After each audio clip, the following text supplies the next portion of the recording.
Vamos então ao terceiro vídeo do direito talmúdico.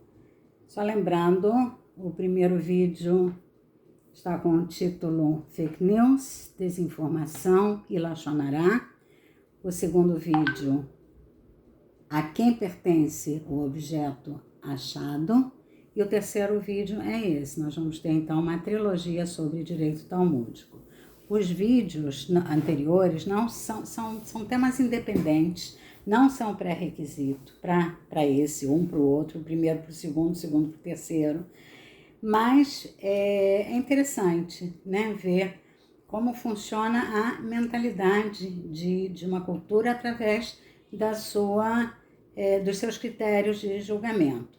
Nós vamos falar de juízes em casos criminais e em casos civis, pelo direito talmúdico. Como é que funciona, como é que funcionava, né? Lembrando que o Talmud tem 1.500 anos e se trata de um debate entre sábios sobre o tema. Então, temos aqui, eu já mostrei esse livro para vocês, o Direito Talmúdico. Ele não está disponível nas livrarias, mas está disponível nos sebos, para quem tiver interesse. Então, vamos ver quais são os critérios de julgamento, de escolha de juízes nas causas criminais, no direito penal, direito criminal. Vou ler diretamente daqui. São três pontos super interessantes. Olhem só. O tribunal consistia em um mínimo de 23 pessoas, necessitando da maioria mais 2 votos para o caso de condenação e da maioria mais 1 voto para absolvição. O juiz mais jovem era o primeiro a dar a sua opinião, a fim de que não se acanhasse em divergir dos mais velhos. Se todos os juízes se manifestassem a favor da condenação, o acusado não podia ser condenado, pois, obviamente, os pontos a seu favor não haviam sido discutidos. Devia haver pelo menos um entre os juízes que tivesse se manifestado a seu favor. Então, olha só, são 3 pontos importantes e justos e bonitos. Vamos ver? Primeiro, para condenar uma sentença punitiva, né, para condenação, precisava da maioria de votos mais 2 votos. E para absolvição, precisava da maioria mais 1 voto. Então, a tendência do tribunal talmúdico era mais da benevolência do que do rigor em relação ao réu. Perceberam? Porque para condenar precisava de mais 1 voto, maioria mais 2 votos, e para absolver a maioria mais 1 voto. Então, mostra uma tendência, né, à tolerância, a beneficiar o réu com essa diferenciação. O segundo ponto interessante é quanto ao juiz mais jovem, né, que ele deveria falar antes dos mais velhos, para não se envergonhar em caso de divergência. Né? No caso de divergir, o juiz mais velho vem e dá o seu voto, dá a sua opinião, a sua fundamentação, a sua argumentação, e depois vem o juiz mais novo para que ele não tenha vergonha, ele não fique acanhado em divergir do juiz mais velho ou mais veterano. Eu já li em outro lugar também que o mais jovem fala antes para não se influenciar pelo voto, pela opinião, pela argumentação dos mais velhos, dos juízes mais velhos ou mais veteranos. Então, ele fala antes para seu voto, a sua opinião ser uma opinião genuína e não por acanhamento e não por influência. Bonito isso, né? É um critério. E o terceiro critério é que não é aceita unanimidade para condenação. Então, vemos aqui, se todos os juízes se manifestassem a favor da condenação, o acusado réu não podia ser condenado, pois, obviamente, os pontos a seu favor não haviam sido discutidos, supondo que todos têm pontos a seu favor. Então, tinha que ter pelo menos um juiz que fosse contra a condenação. Então, suponho que a unanimidade era aceita em caso de absolvição, mas não em caso de condenação.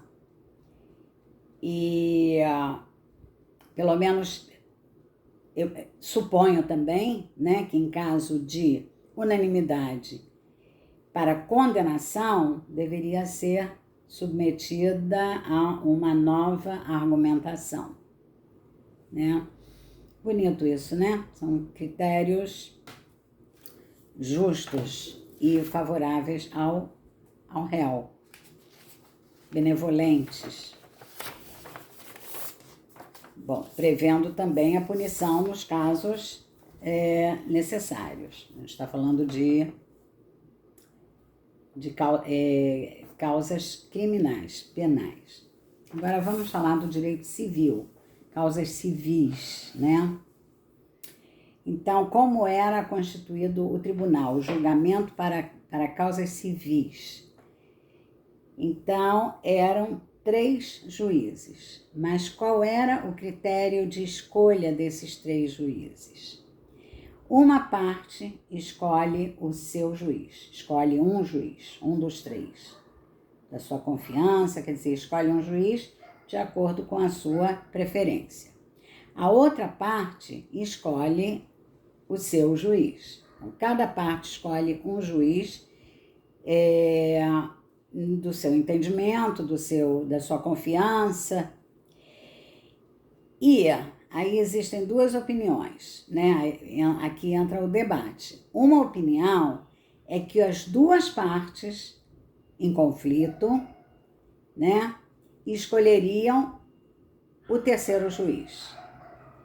Então, seria um juiz que teria a confiança e a credibilidade das 2 partes. Então, as 2 partes concordariam com a mesma pessoa para ser o terceiro elemento do tribunal, né, do julgamento. Isso quem afirmava era o Rabi Meir, mas havia um comentário também de outros sábios que diziam que o terceiro elemento, o terceiro juiz, seria escolhido pelos 2 juízes escolhidos por cada parte, né? Aqui não está dito, mas eu suponho, se no caso de não suponho, mas vou dar um exemplo. No caso das 2 partes não terem uma escolha comum de credibilidade no mesmo juiz. Então, os 2 juízes de cada parte, os 2 juízes escolheriam o terceiro elemento. Agora, existe a possibilidade de uma parte desqualificar o juiz da outra parte e vice-versa, né? Mas tem lei. Em que casos, quais são os critérios, em que casos é possível rejeitar, desqualificar a escolha da outra parte?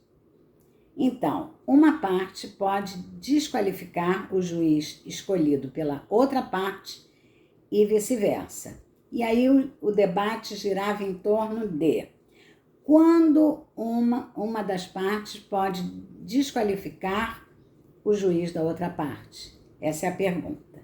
Somente quando ele apresentar provas de que são parentes, né, o juiz e a parte que escolheu, né, determinado juiz, quando são parentes, ou que estão inabilitados para servir como juízes por outro motivo, ou por interesses comuns, ou por amizade, grau de parentesco, como já falou, ou outros.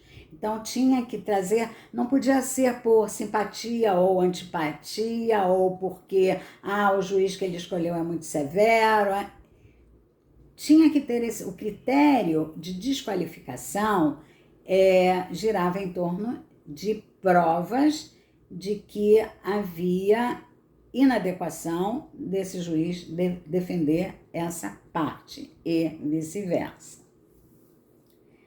Isso vale também, mas se eles estão aptos a servir como juízes, são especialistas ordenados pelo tribunal, então as partes não podem desqualificar. Então, se o juiz é estabelecido pelo tribunal e não pelas partes, existem exceções, não existe a possibilidade de desqualificar, de uma das partes desqualificar. Isso vale também, esse critério vale também para as testemunhas. Então, uma parte pode rejeitar, desqualificar as testemunhas da outra parte pelos mesmos critérios. Testemunhas com grau de parentesco com a parte, testemunhas com interesses comuns, parcerias, então isso tem que ser provado. O mesmo critério para desqualificação de juízes da outra parte e vice-versa vale para desqualificação ou não desqualificação das testemunhas. Isso quanto a direito civil. Então temos aí uma trilogia de direito talmúdico.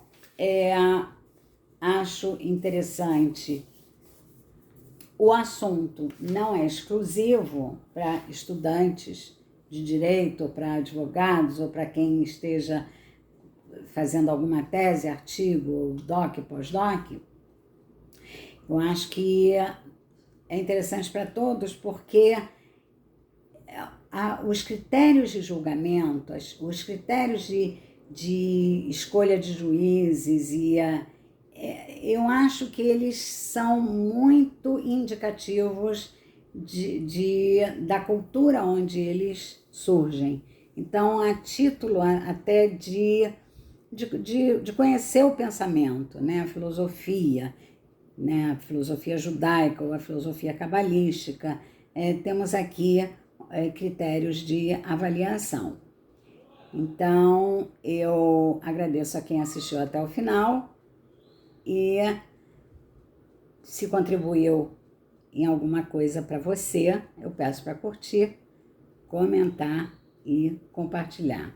Fico grata por isso e até o próximo vídeo. Tchau!